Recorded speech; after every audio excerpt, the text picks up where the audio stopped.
नमस्ते, मैं ज्योति नाइक। आज हम कुछ अकेलेपन के ऊपर बातें करेंगे। आज बहुत घरों में देखा जाता है कि वृद्ध माता पिता अकेले रहते हैं। बच्चे अपने करियर के कारण, नौकरी के कारण दूर रहते हैं।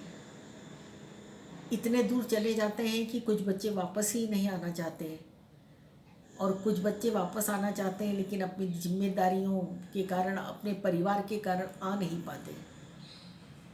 लेकिन फिर एक सवाल उठता है कि यदि हमारे माता पिता ने अपने परिवार के लिए अपने जीवन में कुछ समझौते किए हैं, तो क्यों ना आज के युवा अपने कैरियर में आगे बढ़ने में अपने माँ बाप के लिए कुछ समझौते करें। उनका जो आयु या उनका जो कुछ जीवन जो बचा है अब, क्यों ना उसे अपने साथ लेके चलें।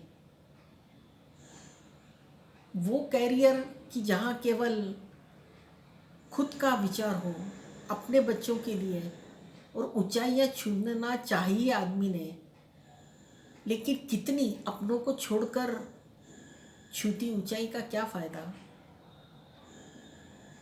तो इसी विचार के ऊपर आज मैं आपसे बात करने वाली हूँ और उसका शीर्षक है अकेलापन।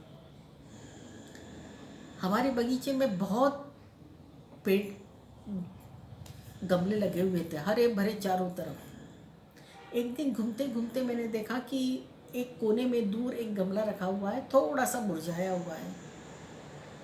मैंने माली से कहा कि ये इसको पानी या खाद नहीं डाली है क्या? तो बोलने लगा, नहीं, मैं इसको पानी और ये बराबर देता हूँ, क्या पता क्यों मुरझा रहा है। 2 दिन बाद देखा कि वो थोड़ा और मुरझा गया है। तो मैंने उस माली से कहा, देखो एक कोने में ऐसा मुरझाया हुआ, पूरे बगीचे में ऐसा कोना अच्छा नहीं लगता, तो एक काम करो, ये 2-3 जो हरे भरे गमले लगे हुए हैं इनके बीच में इसे रख दो। उसने रख दिया। 2 दिन बाद जब मैं फिर से वहाँ से गुजरी तो देखा कि उसके जो मुरझाए पत्ते थे वो धीरे धीरे धीरे धीरे फिर से हरे भरे होने लगे थे, और 8-10 दिन बाद वो पूरा पौधा फिर से हरा भरा हो गया। कितनी सोचने वाली बात है कि जहाँ वो अकेला था, बोल नहीं सकता, देख नहीं सकता, चल नहीं सकता, उसको भी किसी साथ की ज़रूरत थी। और जब वो अपने साथियों के बीच आया तो अपने आप हरा भरा हो गया। ठीक यही हम इंसानों का है।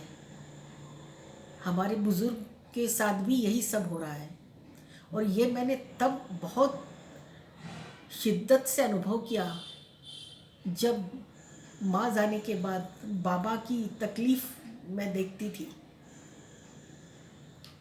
रिटायरमेंट के बाद जब बाबा महतपुर शिफ्ट हुए तब मेरे भाई भाभी वहाँ थे, वो भी वहीं थे, और वो दोनों आई बाबा का बहुत ख्याल रखते थे, हर चीज़ में, खाना पीना, आना जाना, हर चीज़ में। लेकिन हमारे आई बाबा की जो पीढ़ी थी वो उस समय की पीढ़ी थी जब बड़े बुजुर्ग शादी तय करते थे और बिना किसी इच्छा के, या कहिए बिना किसी मन में कि हमें ऐसा ही चाहिए, हमें वैसा ही चाहिए, जहाँ बुजुर्ग शादी करते थे एक नया परिवार खड़ा हो जाता था।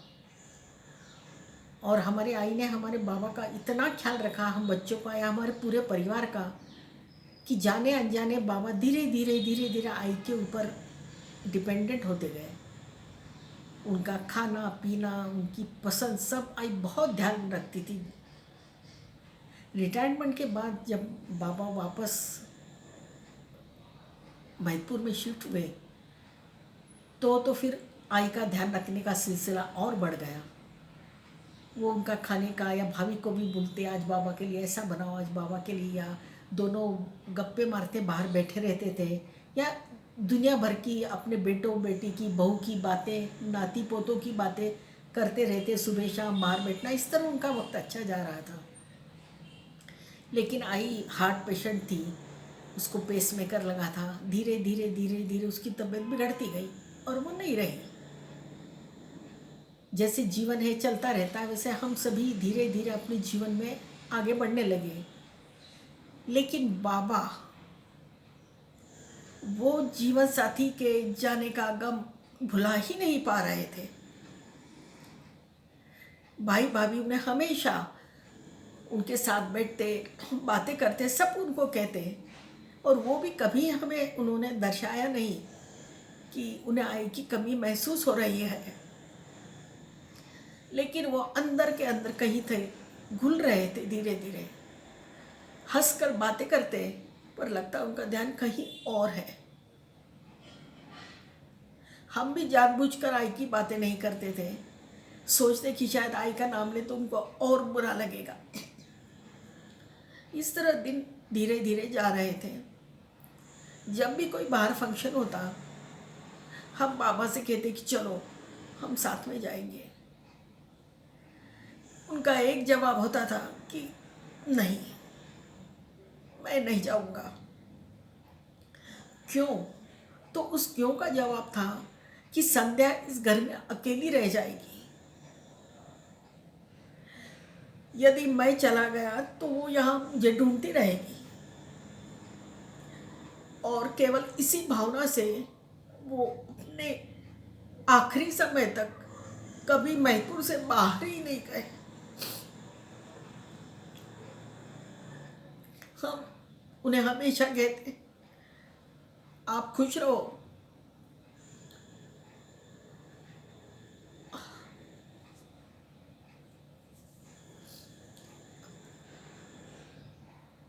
हम हैं आपके साथ। लेकिन वो आई का गम भुला ही नहीं पा रहे थे।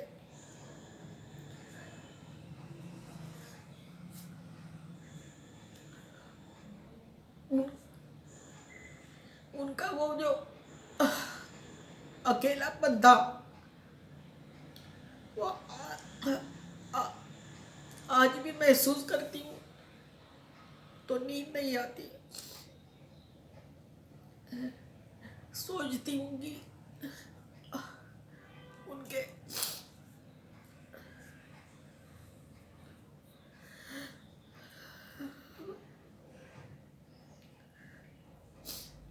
सॉरी सोचती हूँ कि उनके साथ तो उनके बेटे बहू थे, हम हमेशा उनके पास आते जाते थे। फिर भी वो यदि मानसिक रूप से इतने अकेले हो गए थे तो उन बुजुर्गों का क्या होता होगा जो सच में अकेले हैं।